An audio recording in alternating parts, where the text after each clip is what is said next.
Hey, what's good everybody? Welcome to another Final Fantasy 14 video on the channel. At the time of recording, the holidays have concluded, so chances are you might have gotten this game as a gift, or you just started playing because there is a fat sale on Steam or other sources like the MOG Station. In this video, I want to go over 8 things. Yeah, 8 things I think all beginner or new players should know about when getting into this game. I mean, at least 8 things I wish I knew when I first started playing Final Fantasy 14. This is just to give you guys a little bit of a push in validating your playtime or clearing up some confusing stuff as you dive into the rich, wonderful world of Eorzea. I mean, cat girls, right? But first, I want to address something. I just noticed about 85% of you all that view my videos aren't subscribed. Subscribe, you silly heads. I just want to make things easier for you all in viewing my content and making it easier to access for absolutely everybody. Hopefully by the end of the video, that 85% and all you new people coming on in, I earned your subscription. Now, let's discuss what I want you guys to know.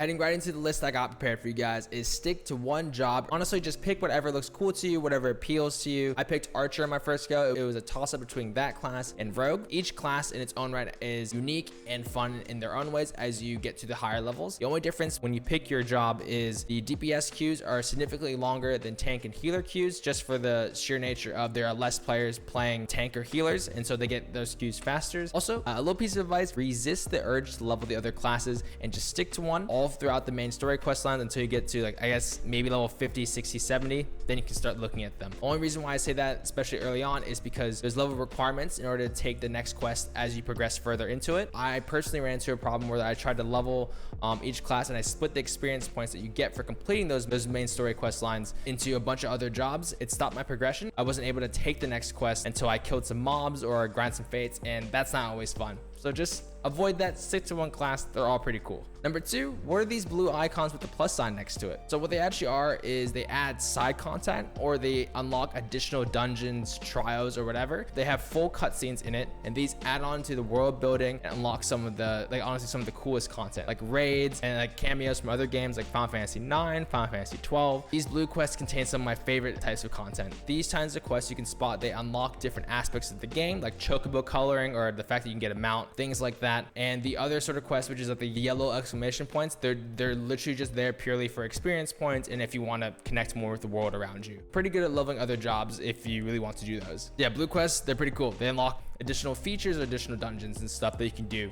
you know, within Final Fantasy 14.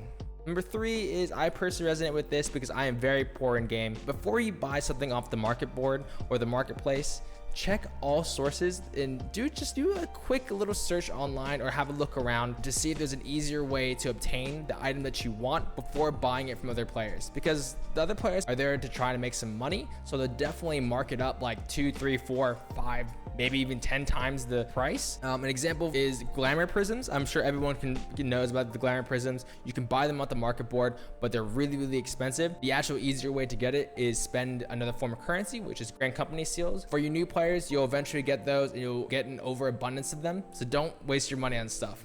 Number 4 is assign jobs to your retainers. So the retainers, if you guys don't already know, as you go through the main story quest line, you'll get one and you'll be able to hire another one for free. You can entrust your monies or give your items that you don't want and they'll hold on to you. I think they have like an inventory space of like 500 or something like that, or 400, I forget. It's a lot. It's a lot more than your inventory. So what's cool with these retainers, you can actually assign jobs to them. Then you can put them on these things called ventures. They'll give you additional monies or other items used for crafting. And these items, if you're not into crafting at the moment, you can go ahead and sell them in the marketplace later. People will definitely buy them. But to start your journey on becoming rich with monies in this game, assign those jobs to your retainers. For example, the jobs on my retainers is one's a botanist, which is a life skill. Another one's a fisher. And I just send them on stuff and I sell the items that I get. I'm not into crafting at the moment. Just a good way to rack up some in-game currency. And it's kind of fun because you can actually personalize your retainers and give them like clothes to wear and stuff. It's kind of cool.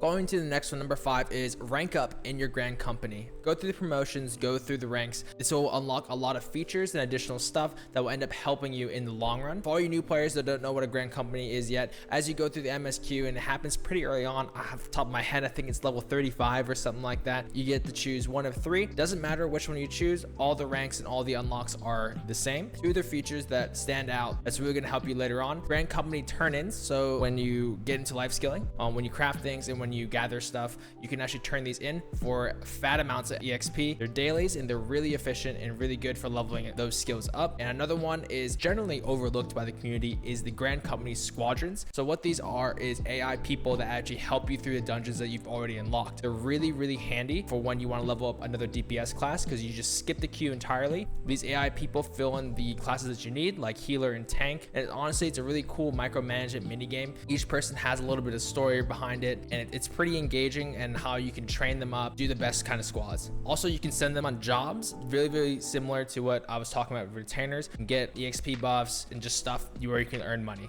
It's pretty cool. Going to number 6, do your job quests as soon as you get them. As you level up your class, you're gonna get this little exclamation point underneath the main story indicator.